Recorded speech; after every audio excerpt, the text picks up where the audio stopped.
wollt ihn? Auf diesem Kanal. Einer eurer Freunde hat mir eine Armbanduhr spendiert. Er ist hier. Wollt ihr ihn sprechen?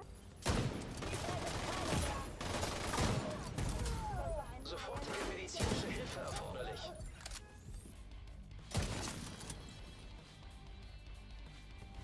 Ich meine, es ist nichts. Ich habe nur gegrübelt, ob Sie wirklich auf der Seite der Engel stehen. Nein.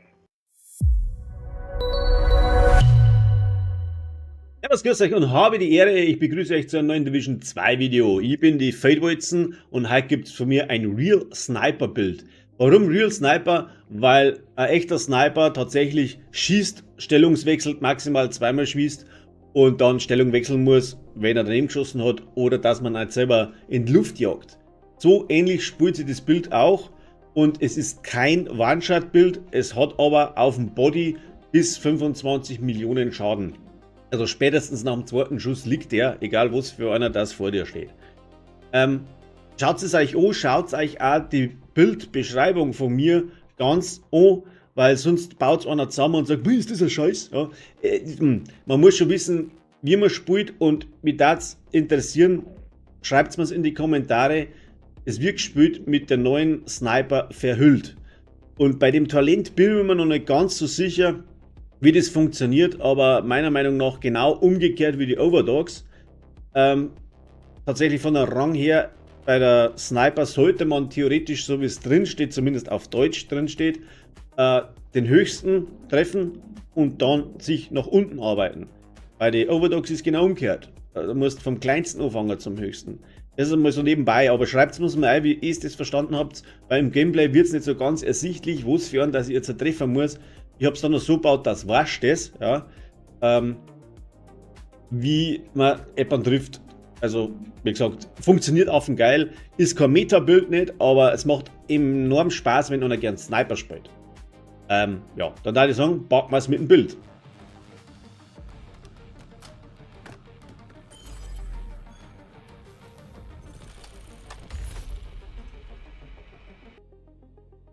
So, meine Freunde, jetzt fangen wir mal an mit der Spezialisierung. Die Spezialisierung ist der Präzisionsschütze bei dem Bild. Warum? Er gibt uns 15% höhere Waffenstabilität. Reparatur gibt es, entfernen alle Statuseffekte, blutende Wunde, Gift, Brand etc. Und gibt uns nochmal 15% höheren Kopfschussschaden für Scharfschützengewehre. Das ganze Ding, ich habe es auch probiert mit anderen Spezialisierungen. Ich sage mal, der ist schon sehr, ja, gut. Ja. Man hat ein bisschen Support für Gruppenmitglieder. Wenn jetzt einer näher am Gegner steht, als will man selber, kriegt der noch mit 10% Kopfschussschaden dazu. Ich glaube, das haut ganz gut hin, wenn einer mit einem 1886 Bild spielt. Und wenn man dann in der Deckung ist, gibt es noch mit zusätzliche Rüstung. Ist zwar nicht viel, aber ein bisschen etwas ist auch. Und wenn man lang nur in der Deckung drin sitzt, dann produziert das Teil Kugeln. Vielleicht auch ganz gut, wenn man mit der Direktive Revolver spielt oder beziehungsweise da wo keine Munition nicht dabei ist. Dann funktioniert das ganz gut, sitzt man sich ein bisschen in Deckung und produziert dann selber seine Munition weiter. Impulsgeber, 50% Widerstand brauchen wir jetzt nicht unbedingt. Eingestellt muss das ganze Ding sein auf Scharfschützengewehre natürlich. Die hat dann 15% höheren Schaden und Schrotflinte. Jo, soweit so gut. Blendgranaten sind auch ganz nice. Zuerst schmeißen, dann schießen. Und ja, das Töten von Gegnern durch Kopfschüsse fügt der Munitionsleiste nochmal 2 Kugeln hinzu, außer die Spezialisierungswaffen. Ja, für die Gruppe hat man auch nochmal ein bisschen Support, dass die auch Kugeln kriegen, wenn man einen durch Kopfschüsse tötet. Wobei jetzt das ganze Bild nicht unbedingt, das ist kein One-Shot-Bild, ich sage es gleich dazu. Es ist ein One-Shot-Bild, wenn man den Kopf trifft. Aber da ich ein furchtbares Zielwasser habe, haben wir ein Bild gebaut, wo man am Körper auch immens Schaden macht. Und spätestens nach dem 2. bis 3. Schuss ist der platt.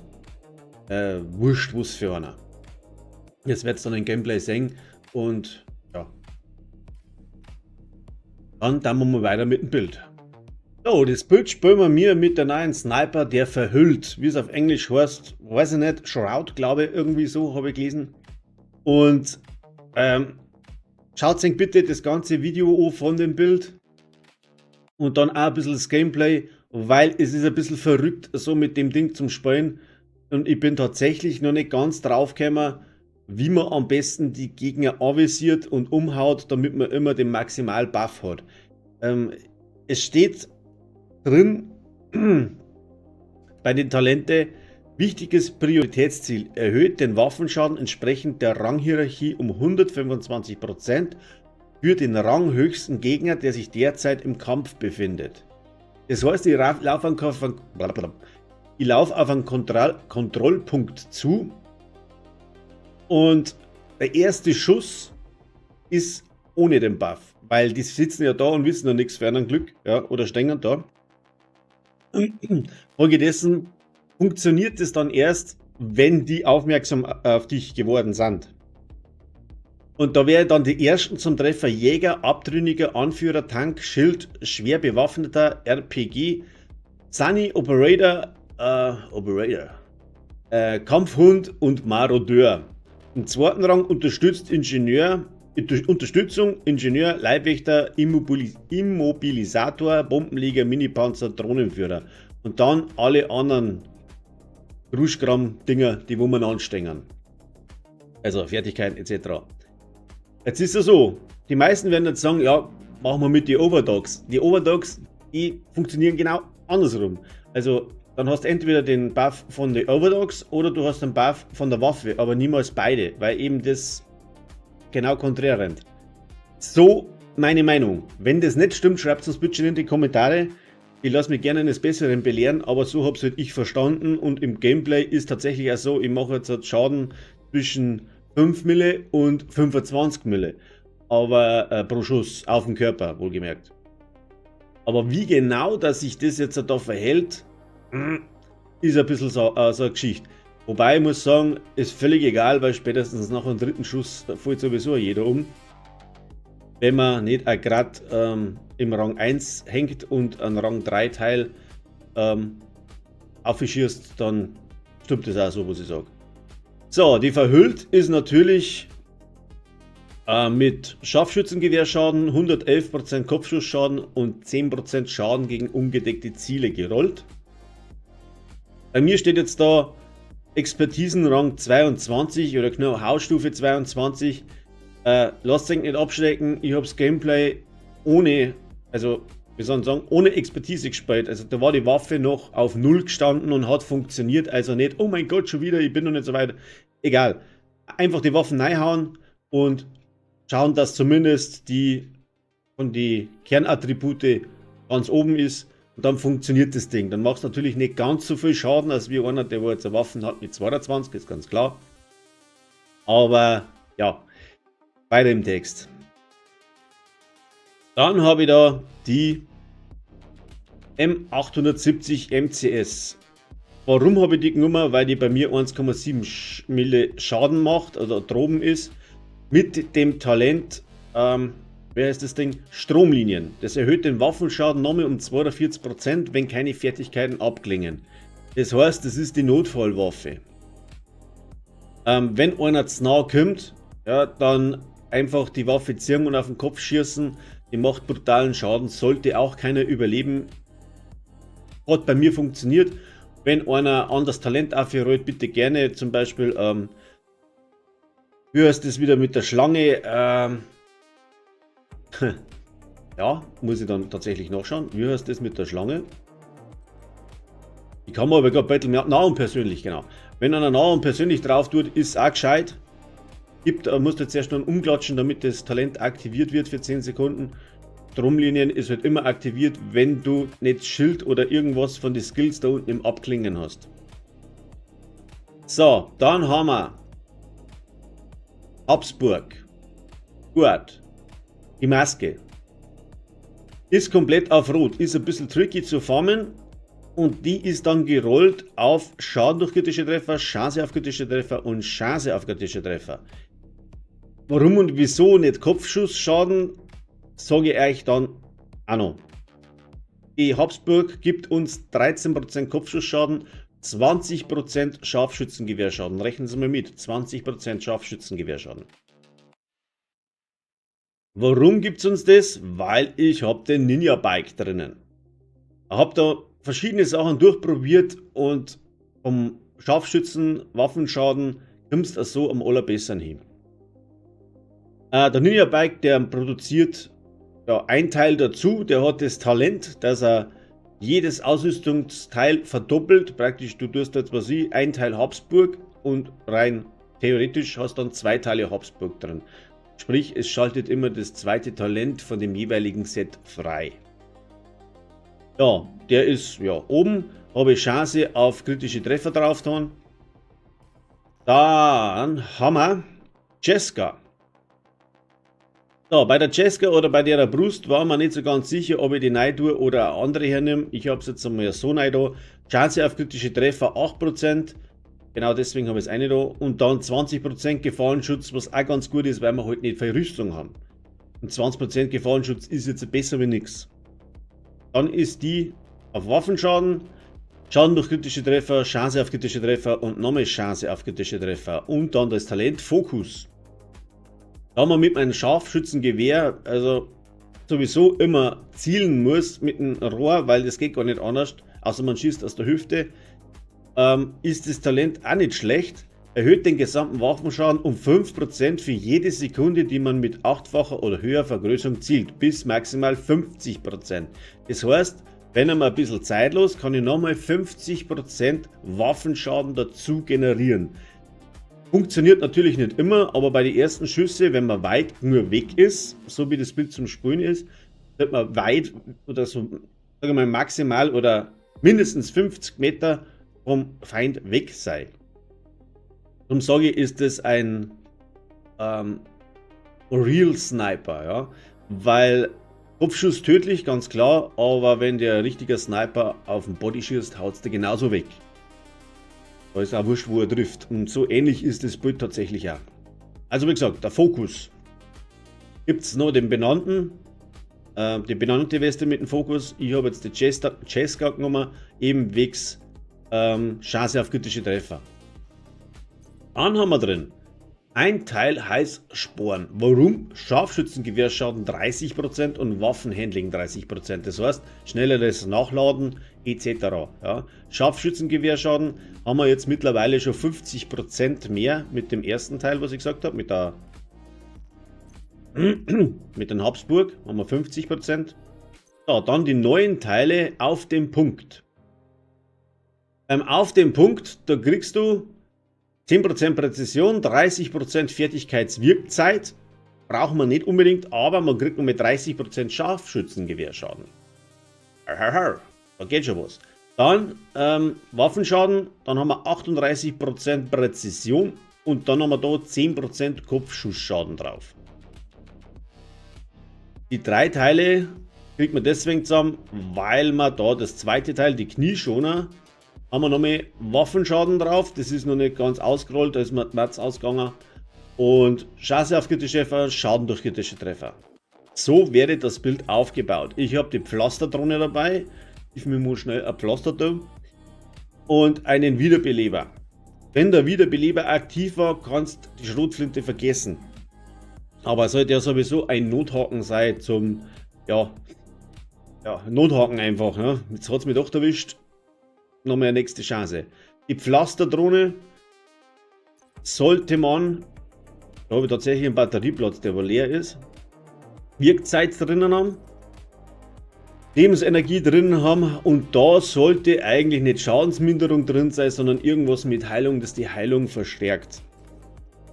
Habe ich aber nicht, tatsächlich immer noch nicht. Weiß ich nicht, warum dass ich das nicht kriege. Das Ganze ist auf Rang 1 durch ein Ninja Bike. Dann haben wir die Blendgranaten drin, das habe ich ja schon gesagt, glaube ich. Und so darf das ganze Bild aufgebaut sein. Lasst euch von der Expertise, wo bei mir jetzt auf manche Teilen drauf ist, nicht irritieren. die sind komplett für einen Abend, ja. Weil es bringt gar nichts. Auch wenn du jetzt alle Teile auf 15 oder 20 hast, dann bringt es nur minimal was. Wenn es einen zu rot ist, das Bild, ja, dann dazu halt einfach einmal ein oder zwei blaue Teile mit rein, aber dann sollte die Expertise der Waffe doch höher sein. Also bei mir vertragt es jetzt zum Beispiel ein blaues Teil noch dazu, dann komme ich auf den Level hin, als wäre ich jetzt halt, voll rot, da eben die Waffe auf 22 ist und 15 an der Expertise ist ungefähr so viel als wie ein rotes Kernchen. Also, ja.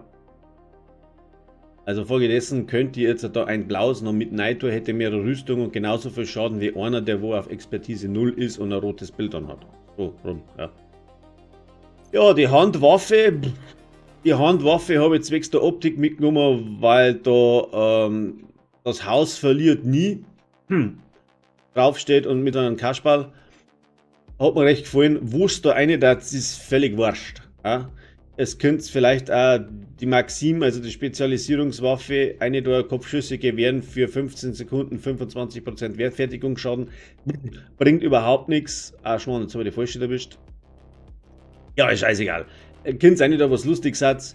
Von mir ist auch die Orbit oder irgend sowas oder die D50 mit dem Talent von der Orbit Vollstrecker gibt es dann auch nochmal für 10 Sekunden lang ein bisschen am Buff, aber da ich nicht der große Meister bin im Waffenwechseln, habe ich das halt einfach lassen. So, habe ich fertig.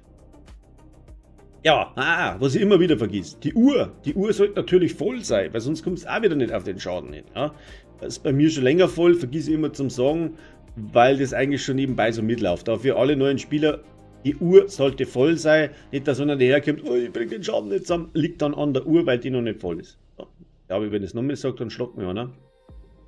Spielt aber das Ganze ohne Modifier. Also nicht, dass einer sagt, ja, mit dem Modifier geht das alles. Es war weder Wächter, sage ich schon wieder Wächter, das wiederbelebt Event on, also aktiv und es war, ich habe auch ohne die globalen Modifier speziell ohne gespielt, absichtlich. Ja. Weil man denkt, wenn das wieder wechselt oder was, dann kannst du das Bild wieder nicht mehr hernehmen. Wie gesagt, ich habe keine Modifier drin und haut gut hin. Ja, die Werte sind auch ganz wichtig. Da haben wir Chance auf kritische Treffer 52,6%, sollte dann auf 55% in Höhe kommen, wenn ich alle Teile ausroll. Dann haben wir 86% Schaden durch kritische Treffer und haben wir immer noch 224% Kopfschussschaden. Das ist eigentlich das Wichtigste. Dann haben wir auf der Pumpgun oder auf der Gun haben wir auch 250% Chance auf kritische Treffer und haben wir noch 98% Kopfschussschaden drauf. Die Pumpgun ist halt dementsprechend gerollt. Muss ich auch noch mal herzogen.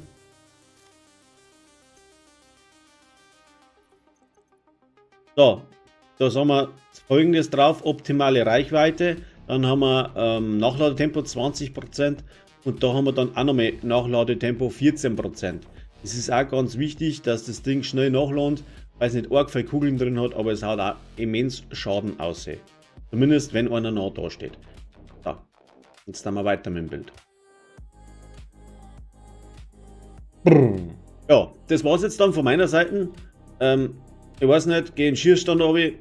Im Schießstand hast du ganz andere Werte, weil du die Waffen, die verhüllt, im Schießstand nicht testen kannst.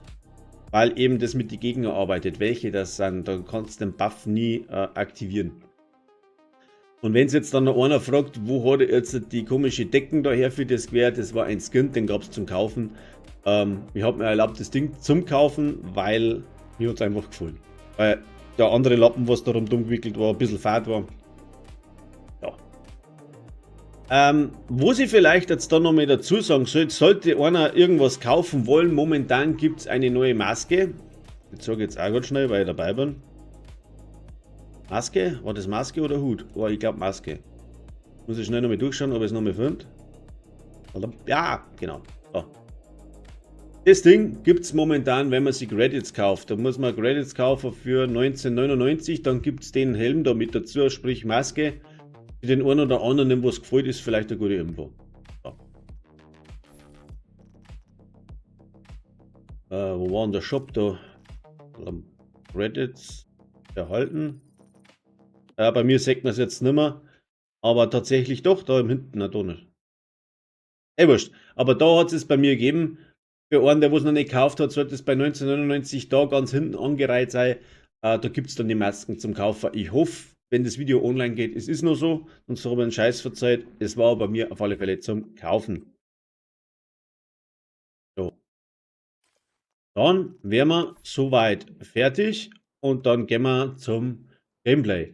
Im Gameplay wiederum gibt es von mir ein bisschen Musik. Passend zu dem Einsatz, was ich gerade laufe und zu dem Bildset, irgendwas. Und ja, in dem Sinne wünsche ich euch viel Spaß beim Nachbauen. Abo oder Like immer gern und auf zum Gameplay. Und packen wir's!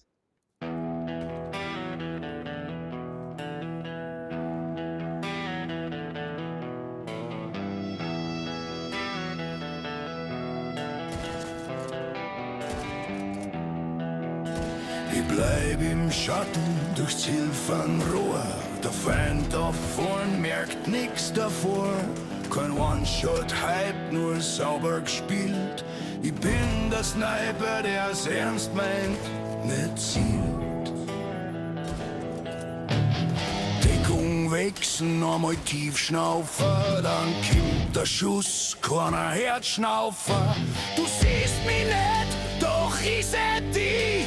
Der Schatten ist schneller, als wir glaubst, dein Geschrei. Aus der Fern, still und gescheit. Der Schuss brennt durch für Blitz und Zeit. Keine Gnade, kein Schrei, nur ein Knall. Das Sniperbild, der alles zerknallt. Und wenn's dem nahe kommst, dann knallt die Flinte. Ich bleib der Jager. Kein Spinner. Maximaler Schaden auf Kopf und Brust. Jede Kugel sitzt mit eiskalter Lust. Die Exo flüstert, alles wird stumm. Nur Rauch und Echo bleiben herum. Ich bleib in Deckung, schau durch die Nacht. Der nächste Move wird zur Schlacht. Kein Held, kein Stern, kein Ruhm, kein Wahn. Nur Präzision, ein echter Plan. Aus der Fern, still und gescheit. Der Schuss bringt durch wie Blitz und Zeit. Keine Gnade, kein Schrei, nur ein Knoll.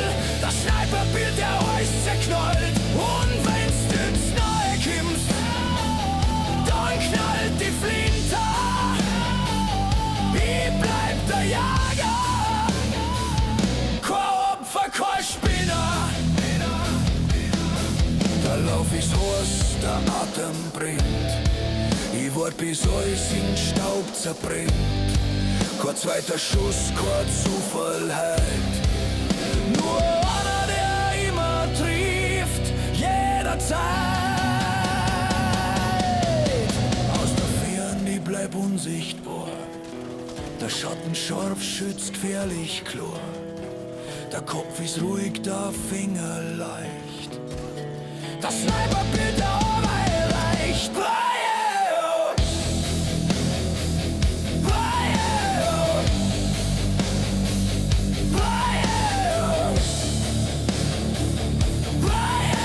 Das Sniperbild der Arbeit reicht.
Einsatzbereit.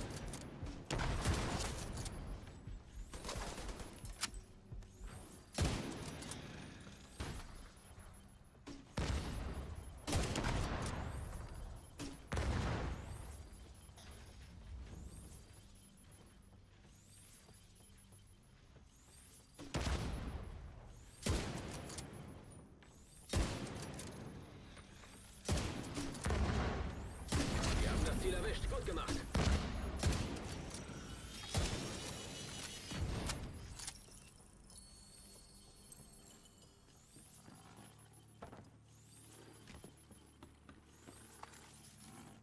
Wie es aussieht, haben Sie sich ein weiteres Kopfgeld verdient. Gut gemacht.